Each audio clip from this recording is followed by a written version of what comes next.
ये कहानी उस दौर की है जब मुगल सत्ता ने संस्कृति और आस्था को रौंदा।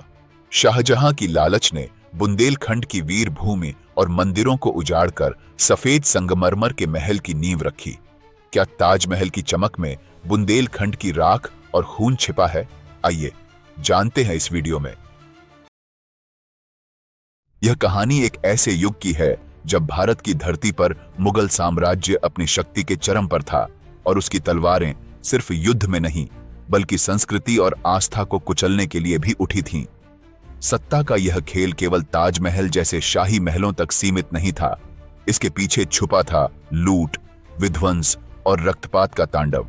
उत्तर भारत का बुंदेलखंड सिर्फ एक इलाका नहीं बल्कि भारत की शौर्य गाथाओं का प्रतीक था। इस धरती ने वीरता और स्वतंत्रता की कहानियां लिखी थीं, लेकिन शाहजहां की सत्ता की भूख ने इस क्षेत्र को ताजमहल की नींव के पत्थरों में बदलने की साजिश रची। यह कहानी है कि कैसे बुंदेलखंड के हृदय पर शाहजहां की सत्ता की तलवार चली और बुंदेलखंड के मंदिरों की राख पर सफेद संगमरमर का सपना सजा। बुंदेलखंड उत्तर भारत में स्थित एक ऐतिहासिक इलाका मध्यकाल में अपनी राजनीतिक और सैन्य शक्ति के लिए प्रसिद्ध रहा। इस क्षेत्र का प्रमुख राज्य ओरछा था। ओरछा राज्य बुंदेला वंश का मुख्य केंद्र बन गया और इसकी सीमाएं मध्य प्रदेश और उत्तर प्रदेश तक फैली हुई थीं। 17वीं सदी में ओरछा का शासक वीर सिंह बुंदेला था, जिसने मुगल सम्राट जहांगीर के समय अपनी नीतियों और युद्ध कौशल से प्रसिद्धि प्राप्त की। वीर सिंह ने जहांगीर का समर्थन कर मुगल प्रशासन में अपना महत्व बढ़ाया और अपने राज्य की स्वायत्तता भी सुनिश्चित की। उनकी मृत्यु के पश्चात वीर योद्धा जुझार सिंह बुंदेला ने अपने पिता के उत्तराधिकारी के रूप में सम्मानपूर्वक गद्दी संभाली। शाहजहां ने 1728 में मुगल साम्राज्य का शासन संभाला। सत्ता में आते ही उसने प्रशासनिक और कर नीतियों में सख्ती दिखाई। उसका उद्देश्य मुगल साम्राज्य के सभी राज्यों को पूर्ण कंट्रोल में रखना था। उसने बगावत और असहमति को कुचलने की नीति अपनाई। इस समय तक ओरछा जैसे राज्य जो पहले मुगलों के साथ समझौते पर थे, उन पर भी कड़ा नियंत्रण लागू किया गया। राजा जुझार सिंह ने शाहजहां की सख्ती नीतियों के विरुद्ध अपनी स्वायत्तता बनाए रखने की कोशिश की। उन्होंने मुगल दरबार को कर भेजना बंद कर दिया और खुद को स्वतंत्र शासक घोषित किया। इस घोषणा ने मुगल दरबार में हलचल मचा दी और इसे बगावत के रूप में देखा गया। इसके परिणाम स्वरूप शाहजहां ने ओरछा पर सैन्य अभियान की योजना बनाई। बुंदेलखंड की भौगोलिक स्थिति और उसका किला ओरछा सामरिक दृष्टि से बहुत महत्वपूर्ण था। जैसे ही राजा जुझार सिंह बुंदेला को अभियान की खबर मिली, उन्होंने तुरंत तैयारी शुरू कर दी। बुंदेला सेना की तैयारी अच्छी थी, लेकिन मुगल सेना की संख्या और संसाधन कहीं अधिक थे। शाहजहां ने बगावत को कुचलने के लिए अपने विश्वसनीय सेनापति अब्दुल्ला खान और खान ए दौरान को ओरछा अभियान पर भेजा। मुगल सेना ने किले की घेराबंदी की योजना बनाई। ओरछा की घेराबंदी और आगे का युद्ध इसी अभियान की शुरुआत थी। यह सेना संगठित और विशाल थी, जिसमें घुड़सवार, पैदल सैनिक, तोपखाना और सप्लाई वाहक शामिल थे। ओरछा की घेराबंदी की योजना सटीक रूप से बनाई गई थी ताकि बगावत को जल्द दबाया जा सके। मुगल सेना ने किले की चारों दिशाओं से घेराबंदी की ताकि बाहर से कोई मदद न पहुंच सके। सेना के लिए कैंप बनाए गए, जहां से तोपों और घेराबंदी यंत्रों को किले की ओर बढ़ाया गया। अब्दुल्ला खान और खान ए दौरान ने किले के कमजोर बिंदुओं की पहचान करने के लिए टोही दल भेजे। घेराबंदी के शुरुआती दिनों में ही तोपों और यंत्रों को व्यवस्थित किया गया, जिससे दीवारों को कमजोर किया जा सके। किले के अंदर राजा जुझार सिंह ने अपने सैनिकों को तैयार रहने का आदेश दिया। उन्होंने अपने भरोसेमंद सेनापतियों को अलग अलग बिंदुओं की रक्षा में लगाया। बुंदेला सैनिक दीवारों पर तैनात हो गए और किले के भीतर हथियार और रसद एकत्र की गई। किले की दीवारों पर धनुर्धारी और बंदूकची भी तैयार खड़े थे। मुगल सेना ने घेराबंदी की स्थिति में किले की सप्लाई लाइनों को काटने की कोशिश की।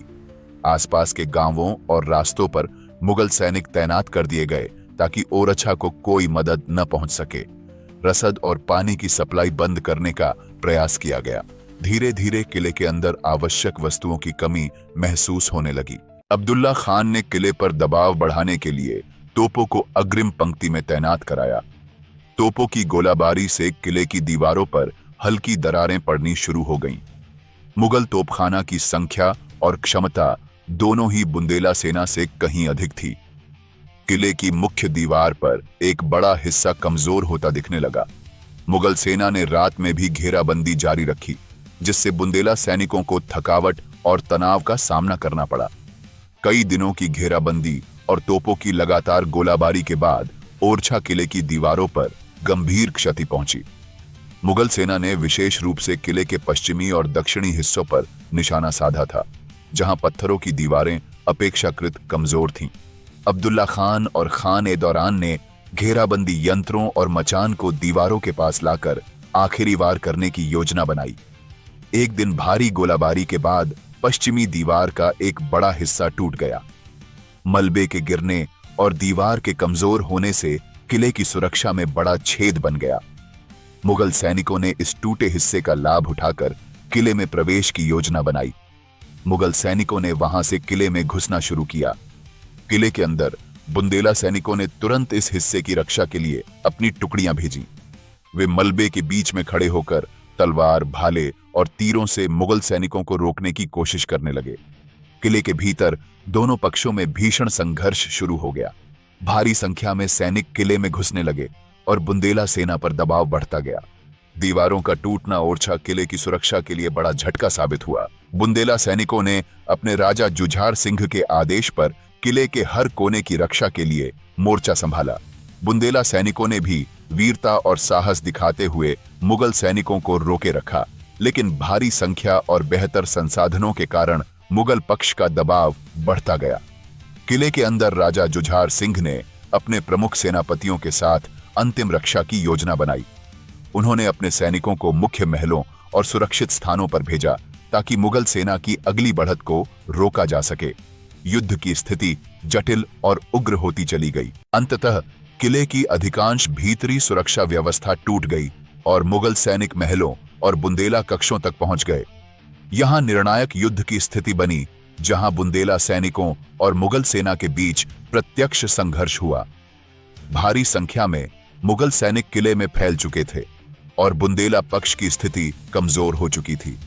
किले के भीतर अधिकांश सुरक्षा पंक्तियों के गिरने के बाद मुगल सेना ने ओरछा नगर पर पूर्ण कंट्रोल स्थापित करना शुरू किया। महलों और बुंदेला संरचनाओं तक पहुंचने के बाद मुगल सैनिकों ने पूरे किले पर कब्जा कर लिया। बुंदेला सैनिकों में से जो बचे थे वे या तो मारे गए या पकड़ लिए गए। किले में अब किसी प्रकार का प्रतिरोध शेष नहीं रहा। महलों, मंदिरों और बुंदेला संरचनाओं पर मुगल सेना का पूर्ण कंट्रोल हो गया। नगर और किले पर कब्जा जमाने के बाद मुगल अधिकारियों ने स्थानीय प्रशासन को भी अपने कंट्रोल में ले लिया। नगर के प्रमुख व्यापारिक मार्गों, गलियों और रसद सप्लाई स्थानों पर मुगल सैनिक तैनात कर दिए गए। बुंदेला राज्य के शेष प्रशासनिक ढांचे को पूरी तरह ध्वस्त कर दिया गया। किले और नगर में मुगल अधिकारियों ने रणनीतिक दृष्टि से महत्वपूर्ण स्थानों जैसे कि ओरछा के महल, दरबार, प्रमुख मंदिर और रसद भंडार पर विशेष ध्यान दिया। लूट और अन्य अभियान की तैयारियों के लिए भी मुगल सेना ने व्यवस्थाएं शुरू कर दी। नगर और किले पर कब्जा जमाने के बाद मुगल सेना ने ओरछा की संपत्ति और धरोहरों को लूटना शुरू कर दिया। महलों और मंदिरों में संग्रहित बहुमूल्य सामग्री जैसे कि सोना, चांदी, जवाहरात और अनमोल कलाकृतियां जब्त की गईं। अब्दुल्ला खान और खान-ए-दौरान ने लूट के सामान को व्यवस्थित ढंग से एकत्र करने का आदेश दिया। मुगल सैनिकों ने नगर के प्रमुख मंदिरों और व्यापारिक प्रतिष्ठानों को तोड़ा और वहां संग्रहित धन संपत्ति को कब्जे में लिया। बुंदेला शाही खजाने की खोज की गई, जहां से बड़ी मात्रा में संपत्ति मिली। किले और नगर की गलियों में स्थित व्यापारिक प्रतिष्ठानों और आम नागरिकों के घरों को भी लूटा गया। नगर के प्रमुख मंदिर जैसे कि राम राजा मंदिर और चतुर्भुज मंदिर भी मुगल सेना के हमलों से अछूते नहीं रहे। लूट के बाद मुगल अधिकारियों ने इस संपत्ति को गिनती और मूल्यांकन के लिए एकत्र कर मुगल खजाने में भेजने की व्यवस्था की। लूट में शामिल सामग्री को अलग अलग वाहनों और गाड़ियों में भरकर मुगल शिविर तक पहुंचाया गया। इसके बाद लूट का एक हिस्सा मुगल खजाने में जमा किया गया और बाकी सैनिकों में बांटा गया। इसके बाद मुगल सेना ने अपनी पकड़ को मजबूत करते हुए नगर और आसपास के क्षेत्रों में बड़े पैमाने पर दमन और संहार शुरू किया। अब्दुल्ला खान और खान ए दौरान ने आदेश दिया कि बगावत में शामिल सभी बुंदेला सैनिकों और उनके समर्थकों को खोजकर दंडित किया जाए। इसके लिए नगर की गलियों और मोहल्लों में गश्त बढ़ा दी गई और तलाशी अभियान तेज किया गया। मुगल सैनिकों ने ओरछा नगर में घर घर तलाशी ली और जहां भी बुंदेला सैनिक या उनके परिवार के सदस्य छिपे मिले, उन्हें पकड़ लिया गया। पकड़े गए सैनिकों और उनके परिवारों को नगर के प्रमुख चौकों और सड़कों पर लाया गया और वहां कठोर दंड दिए गए। इनमें से कई सैनिकों को सार्वजनिक रूप से मृत्युदंड दिया गया। कई स्थानों पर समूह में लोगों को पकड़कर सार्वजनिक प्रदर्शन के लिए फांसी पर लटकाया गया। इस प्रकार मुगल सेना ने नगर में भय और अनुशासन स्थापित करने की कोशिश की। नगर की गलियों और मोहल्लों में भारी संख्या में सैनिक तैनात किए गए ताकि कोई प्रतिरोध या विरोध न हो सके। कुछ स्थानों पर महिलाओं और बच्चों को भी इस दमन का सामना करना पड़ा। हालांकि उनके साथ विशेष रूप से हिंसक घटनाओं का विवरण इतिहास में सीमित रूप में ही दर्ज है। नगर के प्रमुख मंदिरों और व्यापारिक केंद्रों के आसपास स्थित आवासीय इलाकों में भी तलाशी अभियान चलाया गया। जो भी बुंदेला पक्ष का समर्थक या बगावत से जुड़ा व्यक्ति पाया गया, उसे दंड दिया गया। किले की बाहरी दीवारों और नगर की गलियों में पकड़े गए सैनिकों और नागरिकों के शव कई दिनों तक पड़े रहे। इस भयावह स्थिति ने नगर के वातावरण को और भी भयभीत कर दिया। ओरछा और आसपास के क्षेत्रों में रह रहे नागरिकों में से कई ने इस संहार के बाद नगर छोड़ दिया और सुरक्षित स्थानों की ओर भाग निकले। व्यापारियों और कारीगरों की एक बड़ी संख्या ने अपने परिवारों के साथ नगर से पलायन कर दिया। इस घटना के बाद ओरछा की आर्थिक और सामाजिक व्यवस्था पूरी तरह टूट गई। स्थानीय प्रशासन और नागरिक जीवन पर इसका गहरा असर पड़ा। ओरछा किले और नगर में मुगल सेना के पूर्ण कब्जे और संहार के बाद राजा जुझार सिंह ने अपने कुछ बचे हुए सैनिकों के साथ जंगलों की ओर पलायन किया। किले और नगर में प्रतिरोध की सभी कोशिशें असफल होने के बाद राजा जुझार सिंह ने अपने परिवार और करीबी सहयोगियों के साथ छिपने की योजना बनाई। बगावत को पूरी तरह कुचलने के लिए मुगल अधिकारियों ने उनकी खोज में विशेष दल भेजे। राजा जुझार सिंह अपने परिवार के साथ ओरछा से दूर जंगलों और पहाड़ियों में छिपते फिरते रहे। मुगल सेना ने उनके संभावित छिपने के स्थानों को घेरना और तलाशी अभियान चलाना शुरू किया। स्थानीय लोगों से सूचना प्राप्त कर मुगल सैनिकों ने कई स्थानों पर घेराबंदी की और राजा जुझार सिंह के ठिकानों की तलाशी ली। आखिरकार कुछ समय बाद राजा जुझार सिंह को एक जंगल क्षेत्र में पकड़ लिया गया।